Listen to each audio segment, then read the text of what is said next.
बच्चों, आज हम पाठ 6 हिंदी का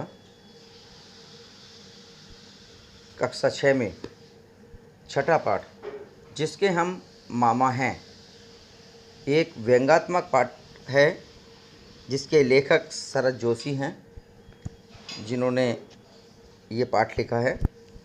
इस पाठ को व्यंग्यात्मक तरीके से हम ध्यान से सुनेंगे। इसमें कहा गया है, एक सज्जन वाराणसी पहुँचे। स्टेशन पर उतरे ही थे कि एक लड़का दौड़ता आया।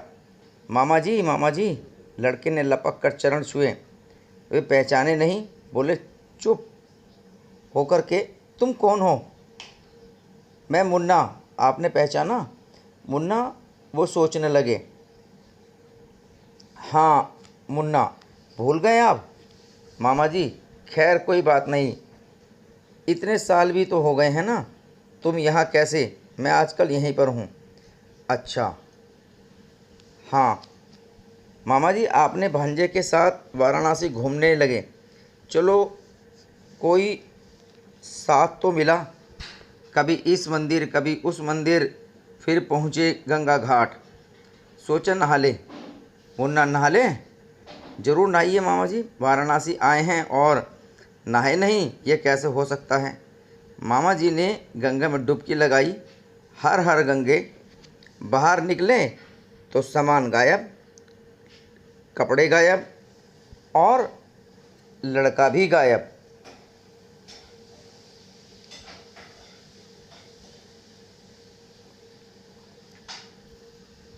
मुन्ना मुन्ना कहकर वो बोलने लगे, मगर मुन्ना वहाँ हो तो बोले। तौलिया लपेट कर खड़े रहे।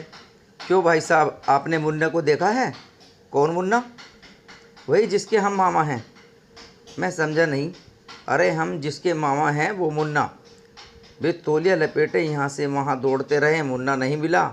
भारतीय नागरिक और भारतीय वोटर के नाते हमारी यही स्थिति है मित्रों। चुनाव के मौसम में कोई आता है और हमारे चरणों में गिर जाता है। मुझे नहीं पहचाना? मैं इस चुनाव का उम्मीदवार होने वाला एमपी। मुझे नहीं पहचाना? आप प्रजातंत्र की गंगा में डुबकी लगाते हैं। बाहर निकलने पर आप देखते हैं कि वह शख्स जो कल आपके चरण छूता था, आपका वोट लेकर गायब हो गया। वोटों की पूरी पेटी लेकर भाग गया। समस्याओं के घाट पर हम तौलिया लपेटे खड़े हैं। सबसे पूछ रहे हैं, क्यों भाई साहब, वह कहीं आपको नज़र आया? अरे वही जिसके हम वोटर हैं, वही जिसके हम मामा हैं। 5 साल इसी तरह तौलिया लपेटे घाट पर खड़े बीत जाते हैं। ये कहानी शरद जोशी जी ने लिखी थी, जो एक व्यंग्यात्मक रूप में जिसके हम मामा हैं ये लिखी है, जिसको अभी हमने आपके सामने प्रस्तुत किया है। इसके कुछ प्रश्न हैं और वो प्रश्न आप करेंगे, क्योंकि इसके प्रश्न जैसे व्यंग से मामा जी और मुन्ना किसके किसके प्रतीक हैं, तो इसमें हमने प्रश्न का उत्तर लिख दिया है, तो वो आप देख लेंगे।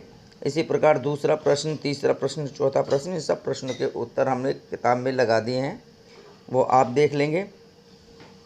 कुछ और प्रश्नों के उत्तर भी दिए गए हैं, जैसे प्राय कुछ लोग चुनाव में किसी तरह लोभ, दवावश, भ्रमवश योग्य प्रत्याशी अपना मत देकर किसी अयोग्य प्रत्याशी को मतदान कर बैठते हैं, तो ऐसा करने से समाज पर इसका क्या असर पड़ेगा, ये लिखना है आपको। तो वो भी हमने इसमें लिख दिया है, उसके आगे आप पूरा कर दीजिए।